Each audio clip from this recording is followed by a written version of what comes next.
Ang tanong kung sino sa tatlong aktor na sina Donnie Pangilinan, Kyle Echari, at Darren Espanto ang magiging mas sikat at ma-appeal ay walang nakakaalam kung sino ang magtatagumpay sa industriya ng entertainment. Ang tagumpay ay nakasalalay sa maraming salik, tulad ng talento, pagkakataon at suporta ng publiko.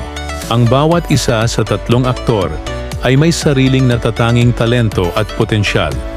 Si Donnie Pangilinan ay kilala sa kanyang karisma at boy next door appeal. Si Kyle Echari naman ay mayroong isang mas mature at sophisticated na kagandahan.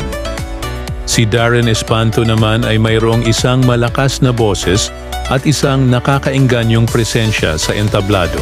Sa kasalukuyan, lahat sila ay may mga sumusunod na tagahanga at nagpapakita ng potensyal para sa tagumpay.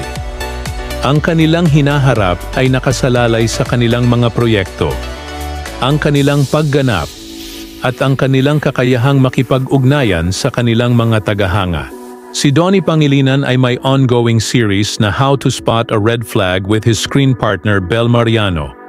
Si Kyle Echari naman ay regular sa ASAP at kakatapos lang gumanap bilang kapatid ni Piolo Pascual sa isang teleserye, at si Darren Espanto naman ay regular host sa It's Showtime at ASAP. Mahalaga rin na tandaan na ang katanyagan ay isang pabago-bago na konsepto.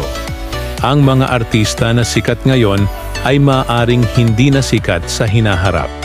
Ang mga bagong talento ay patuloy na lumilitaw, at ang mga panlasa ng publiko ay nagbabago. Sa huli, ang hinaharap ng tatlong aktor ay nasa kanilang mga kamay.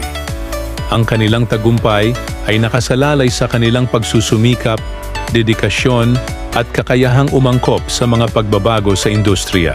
Kung ako ang tatanungin mo ka Star Buzzers, kung popularidad ang pag-uusapan ay hindi nagkakalayo sina Donnie at Darren. Si Kyle naman ay unti-unti nang may pinapatunayan sa industriya ng show business. Pagdating sa appeal, ay walang makakatalo kay Donnie Pangilinan. Agree ba kayo ka Star Buzzers? Kung oo ay press 1 mo na yan.